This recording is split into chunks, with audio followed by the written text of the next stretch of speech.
Hello everybody, welcome back to This Is Pure Wrestling. Today I'm be giving you an NXT review. I'm going to go through the show, basically talk over what happened and the results, and I'm going to give my opinion on it and ask you for yours. So in the comment section down below after this review, please give me your comments and let me know what you thought of NXT, and yeah, we go from there.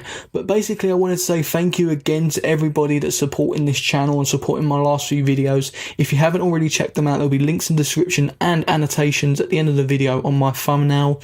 Basically, I've done a Monday Night Raw review this week, Smackdown Live, NXT Now, and I've also done a top 10 2K18 stars that I cannot wait to play in the game. There's a video that dropped last night with my Smackdown Live review, and it's gone mental with views and likes. So thank you very much to everybody that's supporting this channel. Yeah, that's all I really want to say, really. And also I want to say this is a Booker show. NXT is the A show in my opinion. A lot of people are obviously going to be behind the main roster, completely understandable, but NXT is the place where you want to watch wrestling and promo talk. It's the best place to be. This is the place where Adam Cole chose to be, and yeah, I'm just so excited to talk about this review. It's my first NXT review in a while, and yeah, let's go straight into the NXT review. But just a reminder, if you do enjoy this video, please smash that thumbs up, hit the subscribe button if you haven't already, and hit the notification bell for all notifications straight to your device or your YouTube. So yeah, we go straight into it. Basically, the show opened up with William Regal. I was really pleased to see William Regal on the show. William Regal is one of my favourites from my childhood, joint with Triple H as well, but William Regal's announcing that he's made a decision about Asuka's situation. Obviously the NXT Women's Championship is basically vacant and nobody's holding that title. Now he's announced there's going to be a fatal 4-way at TakeOver Houston on November 18th, and Kairi Sane is going to be in that match. We need 3 other women in that match for that takeover, so I'm super excited. Everyone's guessing who's it going to be. I reckon they're going to have an underdog in this match. I'm going to make an early prediction right now and say Ember Moon, Nikki Cross and Ruby Riott. I think Ruby Riott's going to get in there. She's going to have to beat Peyton Royce, and it's probably going to have Billie Kay on the outside or something like that. I think it's going to be something like that. Liv Morgan is also another name that's being talked about. And there is a lot of other women in NXT, as you know. There's a lot of women, so I'm super excited about that. That's a bit of good news. So we go on to the next part of the show, where all 4 members of SAniTY were in the ring at Full Sales Live, and the crowd's chanting their name. Eric Young is on the microphone, cutting a great promo. Basically, he announces that another group has come to NXT to make a mark, and they messed with the wrong group. They messed with the group that wrote the book on making a mark. In this universe, time and space doesn't matter. The only thing that matters is chaos. The only constant is change. Tonight, Eric Young will take Adam Cole to the edge of SAniTY, and he drops the mic. Now, really good promo from Eric Young. I've known Eric Young from TNA. He's really good on the microphone, and he's really good in the ring. So as soon as I heard, and it reminded me that Eric Young was on the show tonight versus Adam Cole. Adam Cole's debut. Very, very good. Something to look forward to in NXT yet again. And yeah, it was all good. I thought the program was very good. It opened the show. Everyone was really excited to see SAniTY and hear about Adam Cole and obviously Redragon, which was their original names. But yeah, and then before, basically after this, we had Oney Lorcan being interviewed backstage, and he says he doesn't like Lars Sullivan. He thinks he can push around No Way Jose, so he wants to see what Lars Sullivan can do to him. And now it was a sort of a face gimmick and a face promo, which was quite good as well. It was nice to see Oney Lorcan give some mic time, basically. So next up we have Lars Sullivan versus Oney Lorcan in a match, and in the end Lars Sullivan won. He done a side spine buster, his finisher. I must say it's not an amazing finisher. It doesn't look convincing enough just yet, but this guy has got something lined up. This guy is already in 2K18 on the DLC, and this is saying something because there was a lot of names missed out from NXT. I reckon this guy could be as big as Braun Strowman, if I'm honest, in NXT, and I feel like this year is going to be something big for him. He could even win the NXT Championship. If I'm honest, I think this guy could be built up to be something big, or even be put into a massive tag team and they dominated the division in tag team division, which would be quite cool to see. But yeah, anyway, this was a good match. I think Only Lorcan gave everything he had, but it just wasn't enough for Lars Sullivan. Lars Sullivan caught him in midair at one point, and he ended up slamming him onto the apron. Only Lorcan looked really hurt at that point.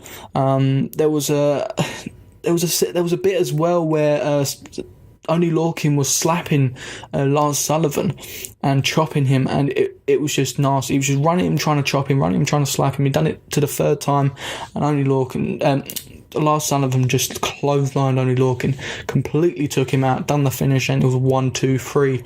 It was a good match, as I said to you, but Only Lorcan was obviously there. But at the end of this match as well, Sullivan obviously was going to leave the ring, and he looked in the ring and he wanted to go again, as Lars Sullivan does, a complete beast. Goes into do his finisher again on Only Lorcan, but Danny Burch comes out and saves Only Lorcan, obviously looking like they're going to be a tag team soon, which would be really good. I like Danny Burch. Obviously, I'm liking the fact that NXT are giving them a chance. So yeah, I feel like this was a good scene. This is setting up something new, and at the moment in this show so far, you're not seeing nothing major, but you're seeing storyline, which is something different what NXT do than the main roster. They build storyline and keep people interested for weeks. Next up, we have a scene backstage with Ruby Riott. She cuts a promo as the interviewer is asking about the iconic duo. Will she request a rematch with her friend Nikki Cross? Ruby cuts her off and says Cross isn't my friend. She doesn't even know why Nikki Cross was out there, and if Peyton Royce and Billie Kay want another match, they've got it. Basically, she'll give it to them. And also she cuts at the end that if Nikki Cross shows up, she better stay out of Ruby Riott's way. I really enjoyed this promo. This shows what Ruby Riott can actually do, and I hope to see more of Ruby Riott. I really do, because I think Ruby Riott should be in that Fatal 4-Way. I feel like she offers something different, looks as well as character and as well as a moveset. I feel like she's got everything to be something big in NXT. So I'm hoping, as I said on my prediction, I'm hoping it's Ember Moon, Nikki Cross and Ruby Riott, because I feel like them against Kairi Sane would be a great match, and would definitely give us something different to watch. Next up, we have Heavy Machinery going against Demetrius Bronson and Patrick Scott. Now, this was actually a good match. It went on for a little bit longer than I expected, as it was going to be a squash match. Basically, I got to see a little bit more of Heavy Machinery. I feel like we haven't seen much of them. We've seen the basics, and I feel like Otis Dozovic, especially the biggest guy there, showed a lot more about his character. He was having fun throwing around. He was dancing as he was doing an elbow drop and stuff like that. It was quite fun to see. Tucker Knight showing what he is good at as well. Also, Demetrius Bronson on the other team actually impressed me. I feel like he's got some good agility moves. He had a good offense at some parts in this match, but in the end, it was just too big for them. The two big guys, Heavy Machinery, got a win with their compactor finisher. Very, very good match. It showed, as I said, what Heavy Machinery are all about, and it done the job for a match. Also, I see that Heavy Machinery have got their own attire now, so it looks like the tag teams are being taken seriously now, especially Heavy Machinery. I do like these guys and want them to do well. The only worry I have for them is if they do get to the main roster later on, what they will do with them because of their size. But that's for later on to worry about. Next up, we had some footage which was in the Performance Center. We had General Manager William Regal meeting with the media, basically, and Johnny Gargano walks past, and basically Regal says, "Come over here, like, let's have a quick chat quickly." And he basically says he's heard Johnny Gargano. He requested a rematch, should I say, against Andrade Cien Almas, and William Regal confirms in 2 weeks' time that he will get his rematch. So Johnny's obviously excited, says thank you, and Regal then cuts another bit of a promo and says to the press that in order for the top Brooklyn, the pay-per-view at Brooklyn, that he has something special planned for Houston. I'm going to talk about that at the end, but I'm really looking forward to seeing what that is from William Regal. Next up, we also have Roderick Strong basically cutting a promo to Drew McIntyre, the NXT champion, basically saying he's ready. He's ready for every match that comes his way. Like he's going to have every match like it's his last chance. Roderick Strong cut a promo backstage to Drew McIntyre, the NXT champion. He's basically saying he's ready for this match next week for the NXT championship, and he's basically saying he takes every match serious like it's his last chance. He's fighting to be the best, and he will not give up until he hears that, and the new NXT champion is Roderick Strong. Now, this was a good promo. There was other little bits that were said in between this, but they were the main bits that Roderick Strong has said. I thought it was a good promo. Sometimes Roderick Strong can get a little bit stale on the microphone, but this promo in general I did enjoy. So it's a good job from NXT here, giving Roderick Strong some mic time, some practice, and showing what he can do. Next up, we have Vanessa Bourne from the Mae Young Classic, basically cutting a heel promo, basically saying that she's ready and she's gonna basically make history again after she made history in the Mae Young Classic. She wants to make history and become the new NXT Women's Champion. It is really good to hear that a lot of people are getting promo time on NXT, as promos are a big part in WWE, and I just feel like Vanessa Bourne is a great heel, and I'm looking forward to see what comes her way. Next up, we had the match, which was Liv Morgan versus Vanessa Bourne. Now, as I expected before I heard this match was happening, I just thought it was going to be a sloppy match, because obviously Vanessa Bourne is sort of at a level where she's just coming up into the ranks, and same as Liv Morgan. Now, this could have got really messy. The match in the end was okay. I see a lot more of Liv Morgan. I don't personally like her character. I think it's a bit cheesy, and there's something she's got to win me over with. I feel like if she gets given more opportunities, I feel like I'll warm up to her, sort of like a Bayley. I had to warm up to Bayley a little bit. I feel like she's got that sort of Carmella / Bayley gimmick, and I'm hoping that she can prove me wrong and show me what she's all about. But in this match, she's done quite a lot in this match, but in the sort of halfway point in this match, Vanessa Bourne was owning the match, controlling the match, but in the end it was just too much. Basically Liv Morgan hit her with a leaping code breaker, looked nasty. I thought there was some sloppy moments in this match where someone could have got hurt, but Liv Morgan with this code breaker looked like it hit Bourne on the nose, and it looked like a perfectly hit one though. As I said, generally a good match. There was a sloppy moments expected from these two. Obviously Liv's been out for a while, and Vanessa Bourne's first match, I think, if I recall rightly, in NXT, but overall a good match. Next up, we have Aleister Black backstage in the Performance Center, basically practicing his kicks and his punches and stuff, and he gets interviewed, basically asking what does he think of Velveteen Dream. He cuts a great promo, basically saying about kids and wanting attention and stuff along the lines of that. He basically saying he isn't going to give Velveteen Dream what he wants. He's going to do what he does best, basically. In that sort of terms, he cut a great promo. I haven't got the promo word for word, so that's what basically he run around. Basically, he isn't going to give Velveteen Dream the upper hand. He's going to take control. He's going to win this match. When it happens, he's going to take control. Overall, good promo from Aleister Black. From what I heard, Tommy End / Aleister Black isn't good at promos, but what I've seen from what he's been doing, he's been okay. They've controlled it very well, so I'm really pleased with this segment. Next up, we had a video package of Fabian Eichner, a brand new star coming up. He was in the Cruiserweight Classic. I was actually impressed with this guy when I watched him in the Cruiserweight Classic, and I was a bit disappointed that he didn't get called in the Cruiserweight division. Now looking at the Cruiserweight division, I'm like, he's done a good job. He's chose NXT, or he's been given NXT, and he's got a much better career ahead of him rather than sitting in the Cruiserweight division on Monday Night Raw.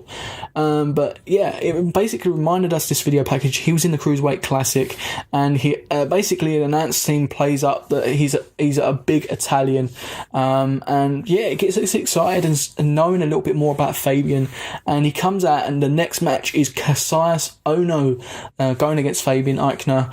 In the end, a cyclone kick from Cassius Ohno. Very good match in general. Fabian Eichner cannot be disappointed with this debut. He showed a lot, and he had a lot of offense in this match, and he took control at one point. I actually believed he was going to win. He done an impressive springboard crossbody to the ramp. Cassius Ohno was outside. He basically jumped. He didn't just climb up. He jumped on the rope and then done a springboard off the top. It was amazing, the segment.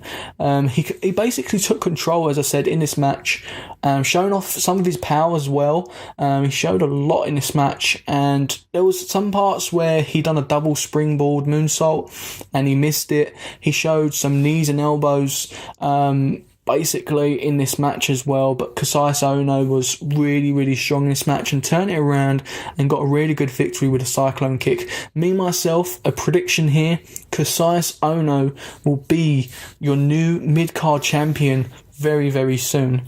Now, I did say I wanted to talk about it later on in the review, but I'm going to talk about it quickly now. My prediction for William Regal's announcement is a new mid-card title. I feel like this is going to be a big deal. It's either going to be that or a tag team tournament or something like that maybe, but I'm going to go with mid-card because this is what NXT needed.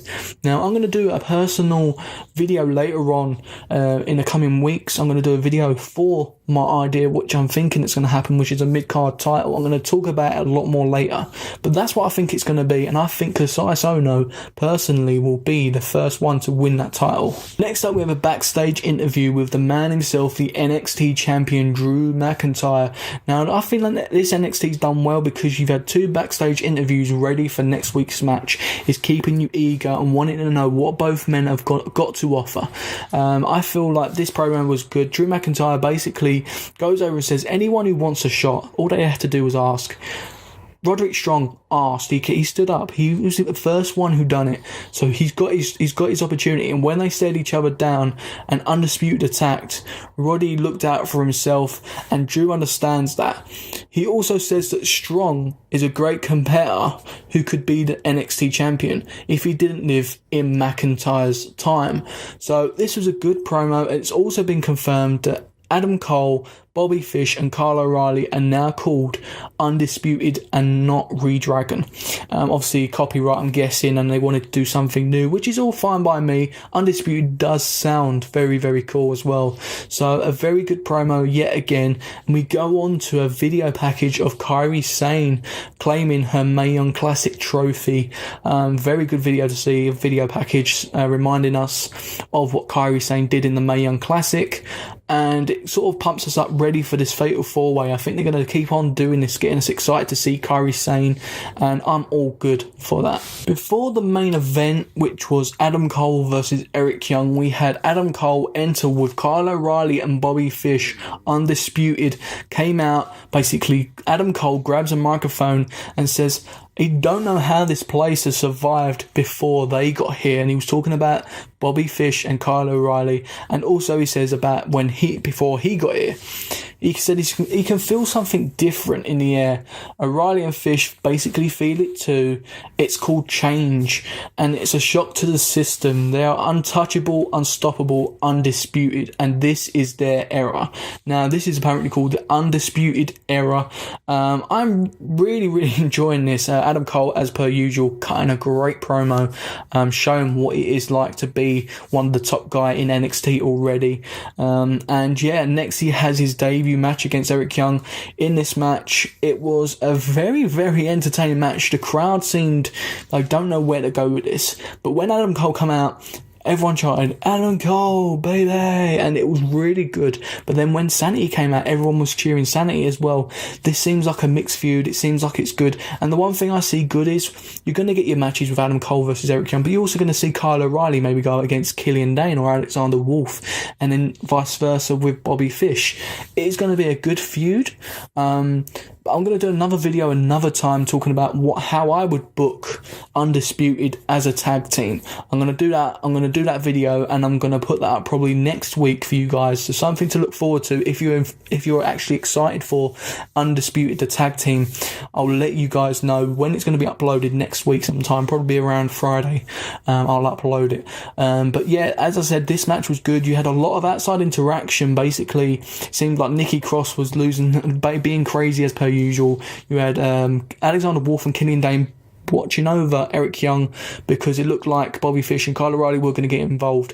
What happened was Eric Young basically took control of the match at the end. He was going to basically do a dive onto Adam Cole, but he ended up diving outside onto Bobby Fish and Kyle O'Reilly. As soon as he rolled back in, a beautiful running knee straight to the face of Eric Young. 1, 2, 3. Adam Cole's debut win.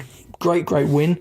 Obviously taking advantage of the outside interference, showing what a great character he is in NXT and what a big gun he's going to be for NXT. Me personally, my bold prediction is going to be Adam Cole will soon be your NXT champion. He's going to be your NXT champion, and I think Undisputed are going to be your new tag team champions very soon. So they're going to beat SAniTY for the titles, and you're going to see a big dominance group there, and they're going to build up. I don't know who they're going to build up. It could be Authors of Pain if they don't go to the main roster. It could be SAniTY going again. Could be even TM61, which are coming back soon. Heavy Machinery. There is numerous amount of tag teams coming your way. So that is it, guys. That is your NXT review for you guys. I hope you enjoyed it. Please smash the thumbs up if you enjoyed it. Comment down below what you thought of NXT this week and what you think of NXT in general. If you're excited for the Undisputed How I Would Book Them as GM video, which will come up probably next week, let me know in the comment section down below if you're excited. That'd be great. Don't forget also links in the description down below to my social media, to my past videos, which will also be on the thumbnail at the end of the video. So thank you very much, guys. I hope you enjoyed it, and don't forget, guys, this is Pure Wrestling. I'll see you on the next video, guys.